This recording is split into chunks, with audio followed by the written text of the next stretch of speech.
Aujourd'hui, on est encore dans l'Évangile de Marc. On a Jésus qui se dirige vers Jérusalem, qui entame la dernière partie de son ministère. Et là, il est en route vers Jérusalem pour la Semaine sainte. Et c'est là que le grand événement de sa mort et de sa résurrection va prendre place. Et pendant qu'il s'en va, en chemin faisant, il est en train de partager avec ses disciples. Donc, il concentre ses leçons les plus importantes, puis il passe beaucoup de temps intime avec ses disciples pour leur partager là, ce qui est le plus important. Et voilà que la semaine dernière, oui, c'était la grande conversation sur le divorce. Et puis, on a parlé de ça ici à l'Église, et Jésus qui dit d'honorer le mariage et que le mariage, c'est un état, que l'homme ne sépare pas. Il fait cette grande déclaration que l'homme ne sépare pas ce que Dieu a uni. Et il parle de la sainteté du mariage et comment est-ce que cet engagement-là est perpétuel, le temps qu'on est sur la terre, en tout cas. Et puis, donc, on avait dit, oui, il y a de la grâce. Il y a de la grâce pour ceux qui ont des mariages qui sont toxiques, des relations toxiques. Il y a de la grâce, on fait des erreurs, puis Dieu pardonne et on a le droit à des recommencements dans la grâce de Dieu. Puis en même temps, Dieu dit, mais je ne changerai pas mon standard pour vous autres. Voici le standard, et puis vous autres, je vous donne tout ce que vous avez besoin pour vivre selon ce standard-là. Et puis, il nous encourage d'être fidèles l'un à l'autre, les maris et femmes. Et puis là, on est comme dans ce contexte-là. Il parle de mariage. Et voilà qu'on arrive, Marc, chapitre 10, les versets 13 à 16. Et c'est le fameux passage sur Jésus avec les petits-enfants. On lui amena des petits-enfants, afin qu'il les touchât. Mais les disciples reprirent ceux qui les amenaient. Jésus, voyant cela, fut indigné et leur dit, « Laissez venir à moi les petits-enfants, et ne les empêchez pas, car le royaume de Dieu est pour ceux qui leur ressemblent. Je vous le dis en vérité, quiconque ne recevra pas le royaume de Dieu comme un petit enfant n'y entrera point. » Puis, il les prit dans ses bras et les bénit en leur imposant les mains. Wow! C'est vraiment une image de tendresse de notre Jésus, hein? Vous ne trouvez pas? Pourtant, Jésus, ce n'était pas un père de famille, hein? C'était un célibataire endurci, si on peut dire. Hein? 33 ans, puis jamais marié. Et puis, voilà qu'il est dans un contexte où il y a des enfants, mais ce n'est pas la première fois que Jésus prend des enfants sur lui. Vous vous souviendrez, il y a quelques semaines, on a regardé ce passage-là dans la grande question, lorsque les disciples ont dit à Jésus, « Qui est le plus grand parmi nous? » C'est quoi la première chose qu'il a faite? Il a pris un petit enfant, il l'a assis sur ses genoux, puis il a dit, « Vous voulez savoir c'est qui le plus grand? C'est celui qui va prendre soin des petits-enfants comme ça. » Vous voulez savoir qui vient à ma suite? C'est qui le genre de leader que j'honore, que je respecte, le leader qui m'impressionne? C'est le leader qui va prendre soin du plus faible. Et puis, donc, il avait pris un enfant comme ça sur ses genoux pour enseigner sa leçon, tout en enseignant avec ses disciples un petit sur son genou. Hein? Puis là, encore une fois, Jésus a changé d'endroit, puis là, il est là, et encore une fois, les mamans, les papas, les gens qui sont là, qui ont des enfants, ils les amènent vers Jésus. Ils sont dans une maison. Et puis, on les amène pour qu'il les touchât, pour qu'il impose ses mains aux enfants, pour qu'il bénisse les enfants. Parce que les enfants aussi sont malades, des fois. Les enfants aussi ont besoin d'une touche de Jésus. Notre Dieu, c'est le Dieu pour tous les humains. Il n'y a pas de limite d'âge. Il n'y a pas de limite d'âge pour lui. Notre Dieu se soucie de tous et chacun. Peu importe qui nous sommes, peu importe l'âge que nous avons. Et voilà, les parents tout enthousiastes amènent leurs enfants. Et puis là, les disciples reprirent ceux qui les amenaient. Là, les disciples, eux autres, les bodyguards, l'équipe d'organisation qui entoure Jésus, trouvent que c'est un peu déplacé. Jésus s'apprête peut-être à enseigner, Jésus s'apprête à apporter quelque chose d'important, et voilà que les enfants sont là, puis bon, mais quand les enfants sont là, ça fait du bruit, hein? Ça bouge, ça court partout, ça pleure. En fait, ici, on parle de petits enfants. Là. Il y avait même des nourrissons là, parmi ce groupe-là, des tout petits. Et puis, les disciples, ça les dérangeait. Et voilà qu'ils s'en vont voir les parents pour reprendre les parents. Excusez, pouvez-vous prendre le contrôle de vos enfants, là? Ça dérange. Vos enfants pleurent un peu, pas mal. Excusez, vous pouvez laisser un peu de place à Jésus, là. Non, envahissez-le pas, là. C'est correct. Allez-vous-en dehors, là. Les enfants, envoyez les enfants courir dehors, là, puis allez-vous-en occuper. Fait que c'est comme les disciples prennent cette responsabilité-là et puis commencent à reprendre les parents. Et voyez la réaction de Jésus. Jésus, voyant cela, fut indigné. Savez-vous que c'est la seule fois dans l'Évangile où on attribue le mot « indigné » à Jésus? C'est la seule fois. Il y a d'autres endroits dans Matthieu puis dans Marc où souvent c'est les autres qui sont indignés, les pharisiens sont indignés, ou les disciples sont indignés à un des leurs qui a dit une niaiserie. Là, et puis, mais c'est la seule fois dans les Évangiles où on attribue le mot « indigné » à Jésus. C'est dans ce contexte-ci. Et qu'est-ce qu'on veut dire par « indigné » ? C'est que Jésus est fâché. Il n'en revient pas de ce qui est en train de se passer. Il est atterré. Vraiment, ce qui se passe présentement, de voir ses disciples qui repoussent les parents, puis qui empêchent les enfants de venir à lui, puis d'être touchés, d'être bénis par lui, ça l'indigne Jésus. Ça le fâche, mais il y a comme un sentiment d'injustice avec ce mot-là, indigné. C'est pas juste fâché, mais c'est comme, il y a comme une injustice qui est en train de se passer. Et Jésus est frustré contre ça. Il dit, c'est pas correct. Wow, les gars! Soudainement, j'ai l'impression que le petit moment tendre change un peu. Là. Juste avant de redevenir tendre avec les petits-enfants qui viennent sur lui, il y a un moment d'indignation où il est en colère contre ses disciples qui empêchent les enfants de venir, qui empêchent les parents d'amener leurs enfants pour être touchés par lui. Et Jésus, dans ce moment-là, est obligé de reprendre les disciples. Et souvenez-vous, là, il est dans un temps où c'est les choses les plus importantes qu'il est en train de leur enseigner. C'est les grandes leçons là, avant qu'ils partent, parce que lui, il ne sera plus là, puis c'est eux autres qui vont prendre la relève de ce mouvement d'évangélisation-là. Alors, dans ce contexte de leçons très importantes, Jésus dit, là, les gars, il faut que vous compreniez quelque chose. Puis là, il reprend ses disciples. Laissez venir à moi les enfants. Ne les empêchez pas, car le royaume de Dieu est pour ceux qui leur ressemblent.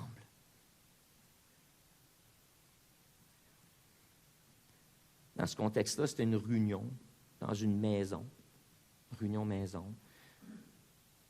Je me suis mis à penser, bon, c'est quoi les différentes manières qu'on peut empêcher des enfants d'être touchés par Dieu, par Jésus?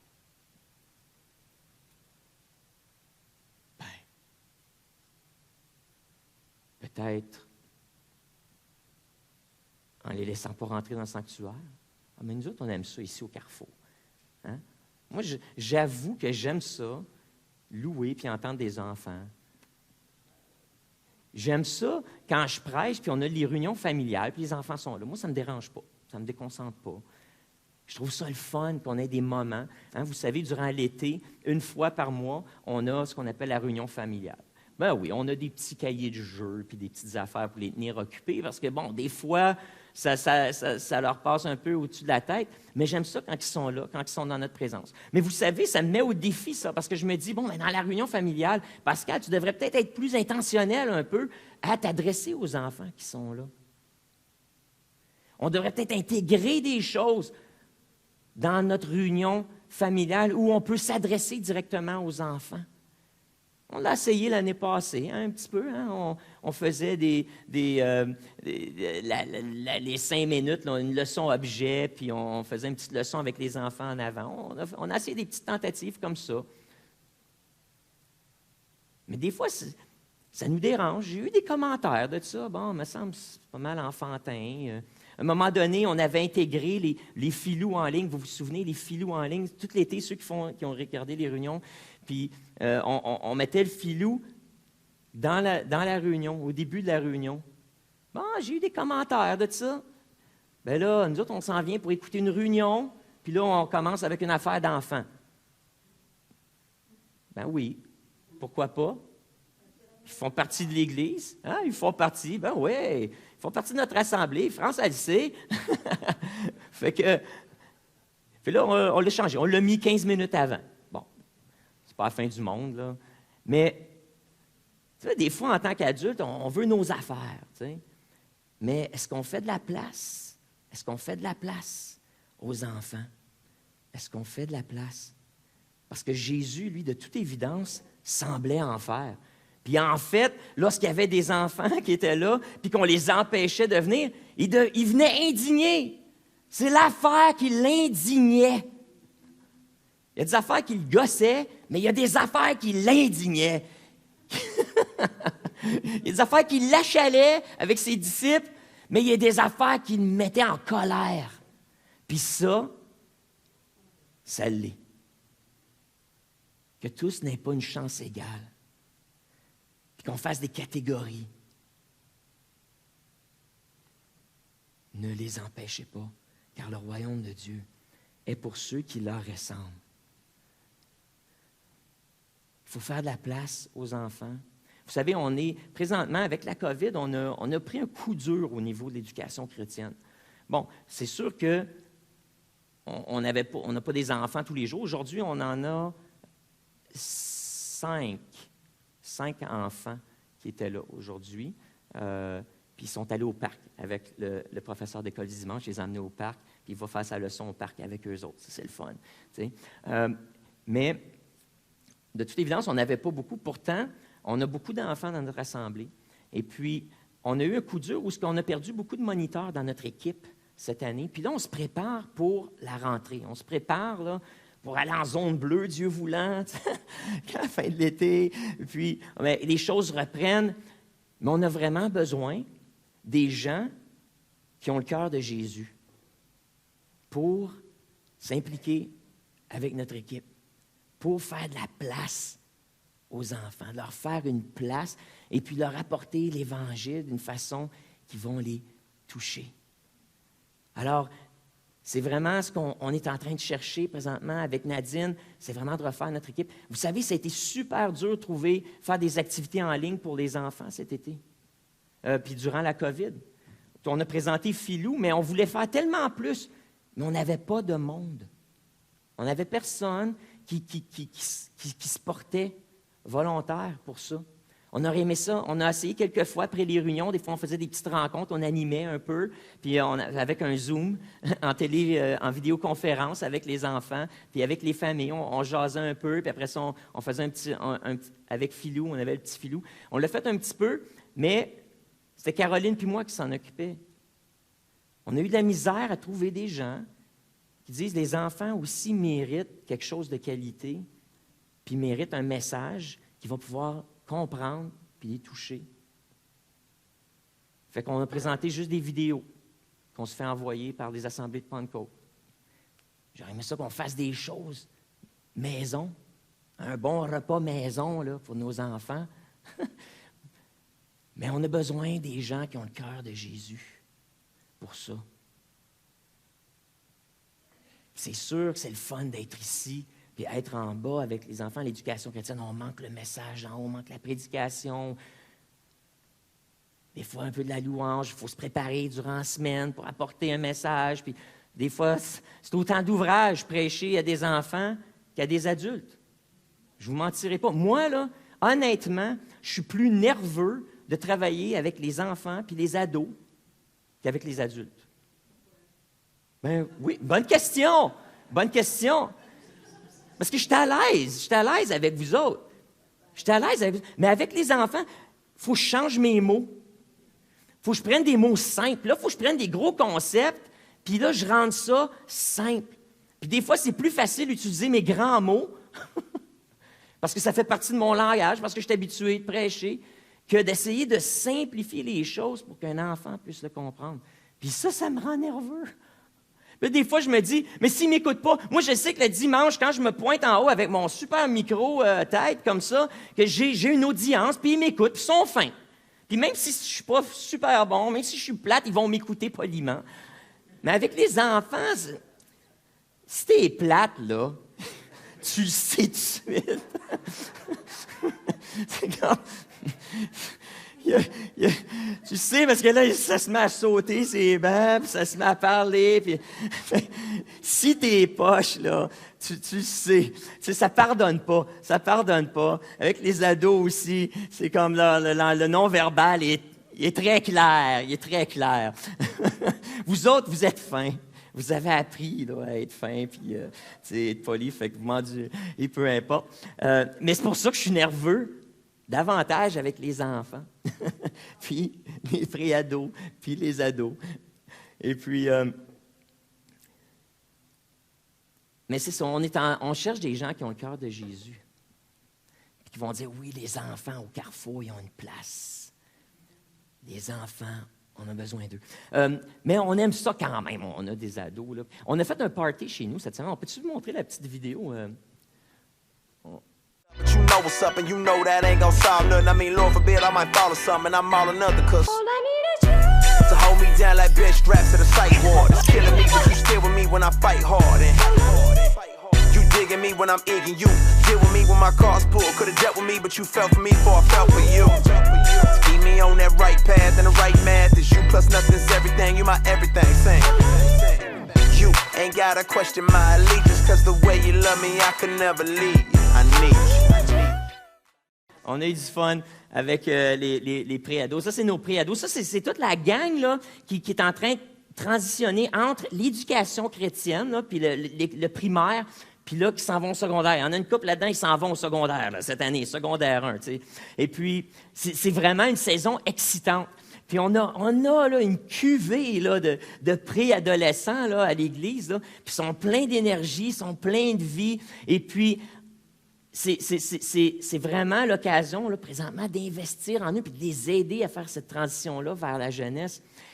Puis ça, c'est un ministère qu'on n'a pas eu. On a eu la jeunesse au Carrefour, on a le primaire, mais entre les deux, pour la transition, on a remarqué, Caroline, puis moi, ça fait longtemps que Caroline travaille avec les enfants au niveau des assemblées de Pentecôte, tout ça.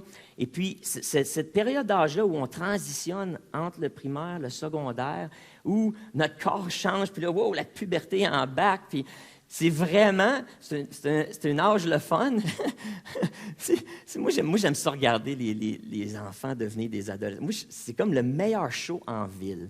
Moi, mon gars, il est quasiment aussi grand que moi, là, puis je trouve ça super. Moi, j'ai du fun à le regarder, se développer, puis je trouve que c'est une des plus belles saisons, en fait. Je pensais que j'aurais peur de ça, tu sais. Mais je présume avec ma fille, ça m'a aidé, ça a bien été avec elle, puis là, les gars là, sont là, puis c'est comme « Yeah, yeah, yeah, let's go, les gars, hein, grandis 6 pieds, t'es capable d'être 6 pieds. » Fait que on a du plaisir, Aurélia, puis moi, on a eu du plaisir à faire un peu de musique ensemble la semaine passée aussi. Tu sais, c'est tellement agréable. Puis, il y en a de vous, vous êtes des grands-parents. Il y en a de vous, c'est des parents d'ados. Il y en a, vous êtes comme Jésus, des célibataires. Vous n'avez jamais eu d'enfants, mais regardez comment il était bon, lui, avec les enfants, même s'il n'en a jamais eu.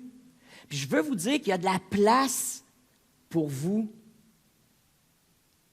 Que vous soyez célibataire, que vous soyez parents de jeunes enfants, que vous soyez parents d'ados, que vos enfants soient sortis, là, comment on dit ça? Empty nesters en français. Puis, le nid vide, les parents de nid vide, bon, les oisillons sont sortis du nid, et puis, ou que vous soyez des grands-parents, il y a de la place pour vous, parce que tout ce qu'on a besoin, c'est des gens qui ont le cœur de Jésus, pour s'impliquer, que ce soit avec les tout-petits dans la pouponnière, que ce soit avec les petits du primaire, les pré-ados ou les ados qui sont plus tellement des enfants, hein, des fois c'est plus des hommes et des femmes, mais encore une fois, on n'a pas fait grand-chose pour nos adolescents avec la COVID. Il n'y a quasiment rien eu. Quasiment rien eu. On a besoin des gens avec le cœur de Jésus. Ils vont dire, moi, c'est vrai, j'ai plus 16 ans, j'ai plus 18 ans, j'ai pas 19 ans. Mais tu sais quoi, j'ai à cœur les ados. J'ai à cœur cette génération émergente. Parce que veut pas, c'est eux autres qui vont nous remplacer. Hein. Veut pas, c'est eux autres là, qui vont porter le flambeau. Fait que présentement, on se dit, ça fait-tu une différence? Je sais pas, ils ne payent pas le dîme, ils ne sont pas nécessairement super impliqués, ils ne font pas la peinture, c'est souvent des gens d'âge mûr, là, des adultes qui aident dans les choses. Fait que, on ne les voit pas trop. Mais si cette génération-là, on n'est pas capable de leur communiquer notre cœur pour Dieu et les aider à expérimenter Dieu, l'Église meurt là, dans une génération. Puis ça va être sur notre dos, rendu au ciel. Sais-tu comme moi, quand je vais arriver au ciel, je n'ai pas le goût que Jésus soit indigné à propos de moi. Parce que s'il était indigné sur la terre parce qu'on empêchait les petits-enfants de venir, imagine comment il va être indigné, rendu au ciel, qu'on arrive devant lui, puis qu'on a perdu une génération. Qu'on n'a pas été capable de transmettre à nos enfants l'Évangile. Parce que Jésus ne perd pas sa personnalité parce qu'il est rendu au ciel. Là. Les choses qui le fâchaient, qui l'indignaient sur terre, l'indignent encore aujourd'hui.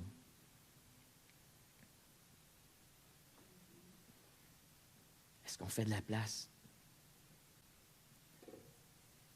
Jésus était indigné qu'on empêchait les enfants, la génération émergente, de venir à lui, d'être touchés par lui. Tu sais, en tant que parent, moi, je ne mets pas la responsabilité de l'Église, je ne mets pas sur le dos de l'Église la responsabilité d'amener mes enfants au Seigneur. C'est moi qui ai mis ces enfants-là au monde, là. Puis c'est à moi, premièrement, de leur transmettre l'Évangile. On s'entend là-dessus. C'est à moi, le Père, de créer un contexte dans ma famille, dans mon foyer, où les enfants peuvent expérimenter Dieu, goûter Dieu, avoir envie de Dieu. Fait que si mes enfants ne suivent pas le Seigneur plus tard, je ne vous blâmerai pas. C'est correct, ça? C'est un bon deal?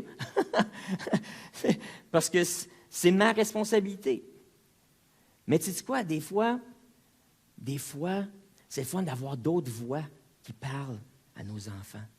D'avoir d'autres gens qui ont d'autres expériences de vie qui communiquent cet évangile-là d'une autre manière, avec d'autres mots, avec d'autres expériences à nos enfants. Pour qu'ils voient, oui, ils savent que ce n'est pas juste nous autres, en tant que parents. Et, regarde, on est à l'église le dimanche, il y a une salle qui est là, qui est pleine. Fait qu'ils voient qu'il y en a d'autres. Nos parents ne sont pas weird, là, il y en a d'autres, des croyants. Mais moi, ce qu'on veut faire ici au Carrefour, c'est créer des plateformes où ce que vous avez l'occasion de parler dans la vie des enfants de notre assemblée, de communiquer l'Évangile, que ce soit au tout petit, que ce soit un nourrisson dans la pouponnière en bas, ou que ce soit avec des jeunes à l'école dimanche, comme aujourd'hui, dans le parc, en train de jouer avec eux autres, que ce soit au camp de jour, que ce soit avec les ados, les pré-ados. On veut vous donner des occasions et exposer nos enfants à d'autres histoires de foi, puis à vos histoires à vous. Mais nous, ce qu'on peut faire à l'Église, c'est créer la plateforme. Mais je ne peux pas forcer personne à le faire. Fait que c'est vous, il faut que ça vienne dans dedans, ce désir-là de communiquer l'Évangile aux jeunes. Ça doit venir de vous.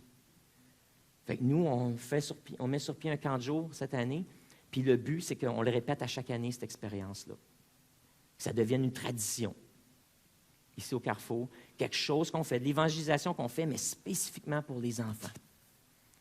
Parce que nous, au Carrefour, on veut être une Église reconnue là, pour avoir le cœur de Jésus, qui dit on n'empêche pas les petits-enfants. Parce qu'on peut empêcher les enfants en faisant rien pour les enfants. Les disciples, eux autres, ils ont littéralement empêché, repoussé les parents, réprimandé les parents, mais une autre manière d'empêcher les enfants, c'est en faisant rien. Mais ça ne sera pas nous autres, ça. Fait qu'il faut le faire ensemble. Il faut le faire ensemble. Finalement, il y a le pique-nique de l'Église à la fin août. Le 29 août, on a réservé à Brompton le parc No à Brompton. C'est vraiment un beau parc où ce que tout le monde, on va pouvoir expérimenter la vie d'Église, jeunes et moins jeunes ensemble. On va faire un match de soccer, OK, pour les familles. Alors, adolescents, jeunes, parents, sportifs ou moins sportifs, on a besoin des gens qui vont courir sur le terrain, on a des gens qui vont être autour du terrain, puis taper des mains, puis applaudir, puis faire des cheerleaders.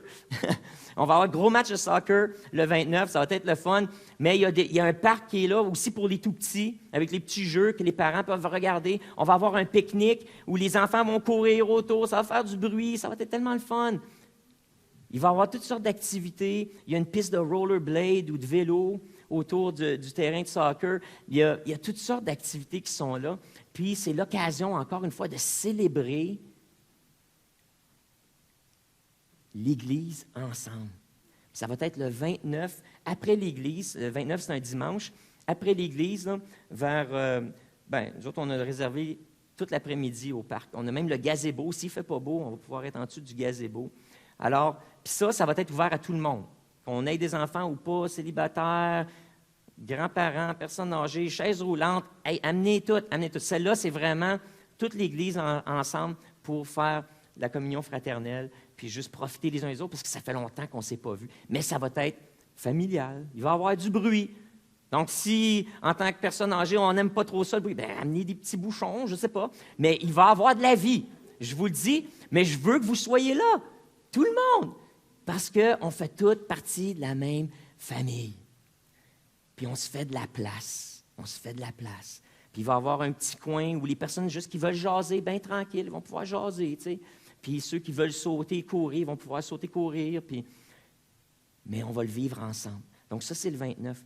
Mais c'est le genre d'église qu'on est. Puis je sais que ça fait partie de votre ADN, là, le Carrefour. Mais c'était tough, là, la dernière année et demie. C'était tough, la COVID. Puis là, il est temps là, de nourrir ça, cet esprit-là, puis ce sentiment d'appartenance, puis de faire de la place à tout le monde. Faire de la place à tout le monde. Puis je termine avec ceci. Jésus, après avoir fait son speech aux disciples, il me semble que c'est moins long. J'ai parlé pas mal pour ce que Jésus a dit. Laissez venir à moi les petits-enfants. Je suis certain que c'était un petit peu plus long que ça, son affaire. Mais il termine avec ceci. Une grande leçon. Là. Je vous le dis en vérité, quiconque ne recevra pas le royaume de Dieu comme un petit enfant n'y entrera point. Puis là, ça, c'est vraiment, encore une fois, Jésus qui ne passe pas par 4 chemins. Là. Mais c'est assez radical comme déclaration. Que ceux qui vont entrer au ciel, c'est ceux qui reçoivent l'Évangile comme des enfants. Comme des enfants. Qu'est-ce que ça veut dire, ça? Qu'est-ce que ça veut dire de recevoir l'Évangile comme un enfant? Je pense que c'est important de le comprendre parce que Jésus dit, sur ce fait-là, il y a des gens qui n'entreront pas au ciel. Il y a des gens qui vont mourir, qui vont se retrouver devant Dieu, leur nom ne sera pas dans le livre de vie parce qu'ils n'auront pas reçu l'Évangile comme des enfants.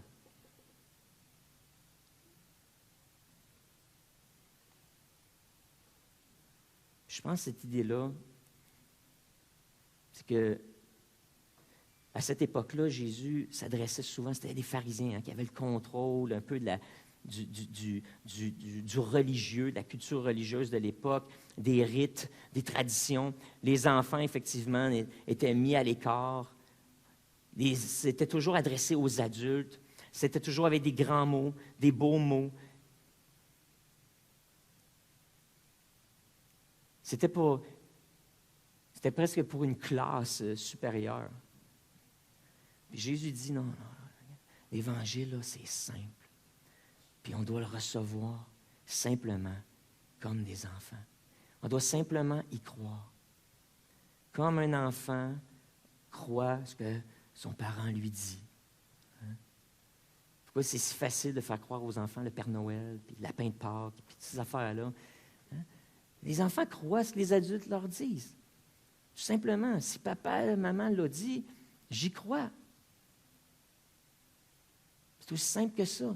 Il y a une confiance totale dans ce que le parent dit. Jésus dit, regardez là, êtes-vous capable juste d'écouter ce que je vous dis puis de le croire? Êtes-vous capable de recevoir l'Évangile simplement, juste de croire, hey, il y a un Dieu qui existe. Il y a un Dieu qui existe. Ce Dieu-là a créé le monde. Mais, en tant qu'être humain, on décide souvent de faire ce qu'on veut. On décide souvent de juste y affaire à notre tête, de vivre notre vie, puis de se faire, nous, le Dieu de notre vie, le chef de notre vie. Et puis ça nous sépare de Dieu. Ça nous sépare de lui. Puis Dieu ne s'impose pas. Dieu ne s'impose pas à nous. Il nous laisse faire.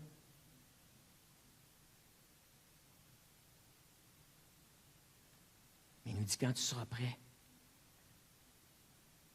à juste revenir, à t'abandonner à moi, à me laisser être Dieu, me laisser reprendre ma job.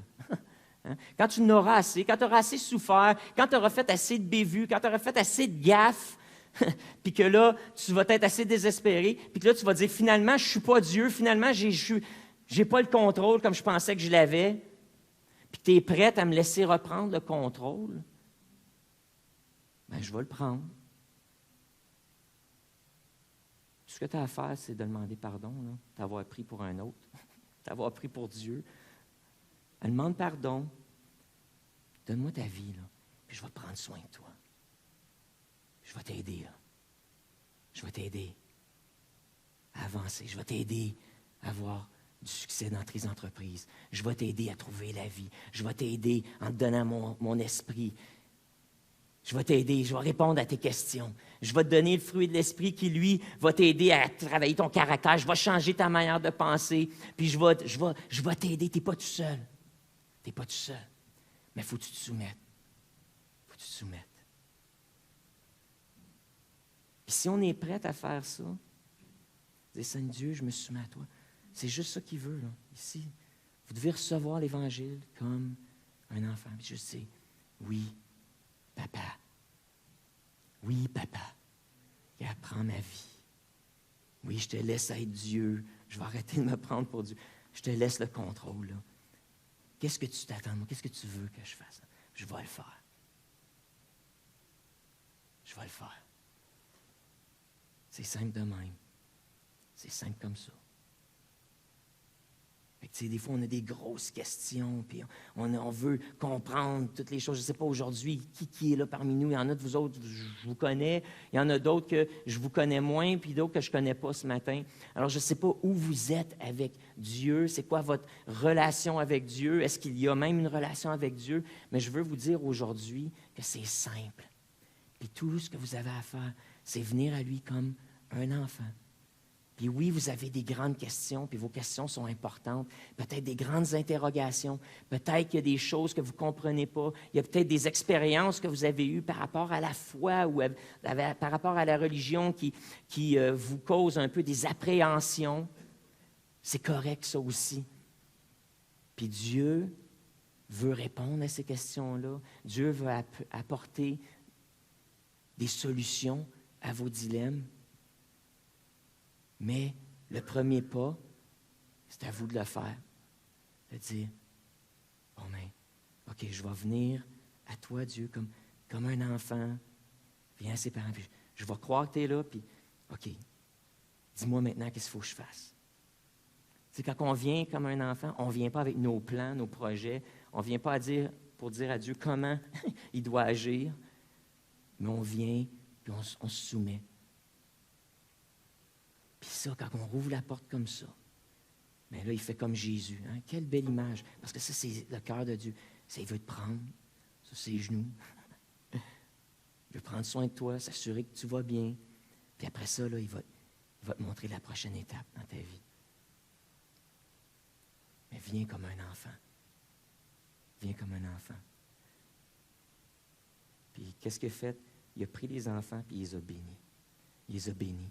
Il a imposé les mains. Puis c'est quoi de bénir? C'est de souhaiter du bien. C'est d'accorder sa faveur à la personne qu'on bénit. C'est-à-dire de leur accorder... On l'a fait ce matin. Il y a quelqu'un ici, mon frère, il a parlé parce que Dieu voulait bénir une femme ici présente qui vit quelque chose de difficile, puis il voulait dire, je t'ai entendu, maintenant prends courage, puis vas-y avec la foi, je suis avec toi. J'ai la réponse pour toi. Fait que toi, à qui c'est Dieu qui te bénissait ce matin. Ma sœur, Dieu a vu ta condition, puis il m'a montré ça ce matin. Avant que j'arrive à l'église, j'étais chez nous en train de préparer. Il dit, aujourd'hui, tu vas prier pour quelqu'un qui a quelque chose au ventre, et puis Dieu te guérit. Parce que c'est comme ça. C'est ça, être béni. On n'est pas béni quand tout va mal. Mais quand les choses vont bien, c'est ça la bénédiction de Dieu. Puis c'est ça qu'il veut. Comme Jésus, puis il veut pour les petits comme pour les plus vieux. Il n'y a pas d'âge. On est tous petits devant lui. Puis son cœur, c'est de te bénir, te donner ce que tu as besoin pour passer, puis vivre une belle vie heureuse, une vie épanouie, une vie bénie. Alors Seigneur, levons-nous ensemble pour finir en prière. Merci, mon Dieu, parce que tu as pris le temps de nous donner cette leçon-là.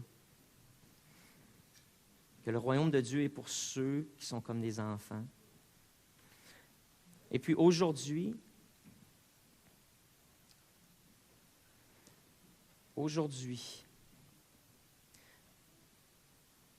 juste pendant qu'on a un moment, là, tout le monde, on garde les yeux fermés. On ne bouge pas. Si aujourd'hui, tu aimerais donner ta vie à Dieu pour la première fois, tu veux venir à Dieu comme un enfant, là, puis dire, Dieu, c'est vrai que j'ai essayé d'être le maître de ma propre vie, j'ai essayé d'être le Dieu de ma propre vie, puis ça n'a pas marché. Puis là, je suis pas mal désespéré, je suis au pied du mur. Si aujourd'hui, tu veux donner ta vie à Jésus, puis tu veux reconnaître Dieu comme Dieu sur ta vie, lève la main, puis je vais prier avec toi. Tu n'as jamais donné ta vie à Dieu, mais aujourd'hui, tu as entendu ce message-là, puis tu dis, oui, je vais venir à Dieu comme un enfant, là, pour lui donner ma vie. Juste fais-moi un signe pendant que les autres ont les yeux fermés. On va prier ensemble.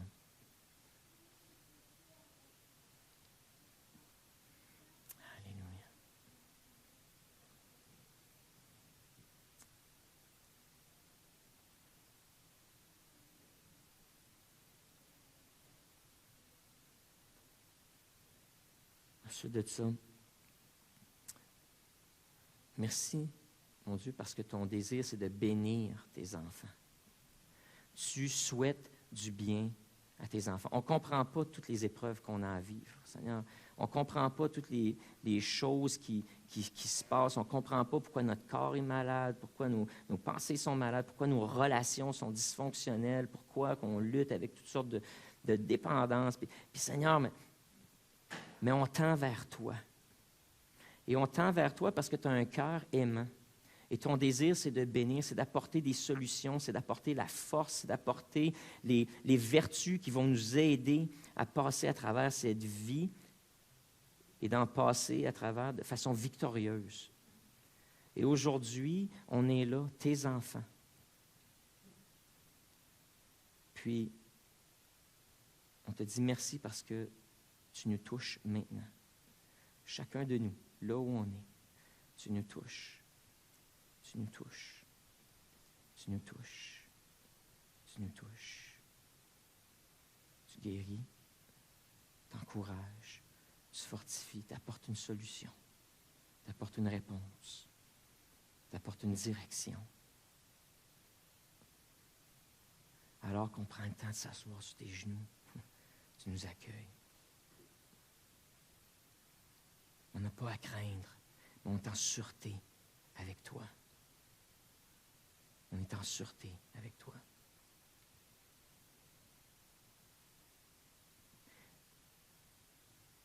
Finalement, ce matin, Seigneur, on a présenté les opportunités qui sont là pour cette Église de faire comme toi, puis d'accueillir les tout-petits,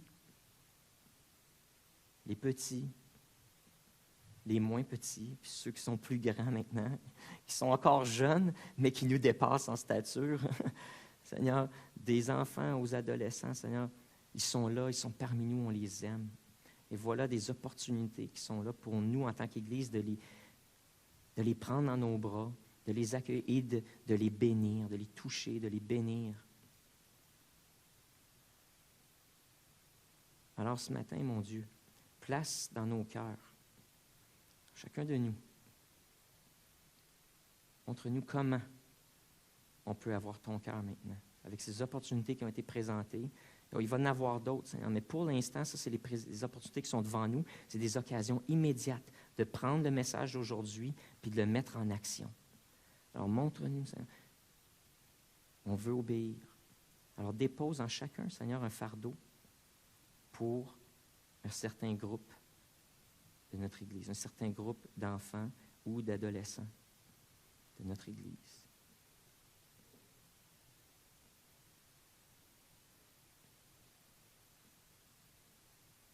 Parle maintenant. Parle maintenant. Toi qui m'écoutes, je te pose la question.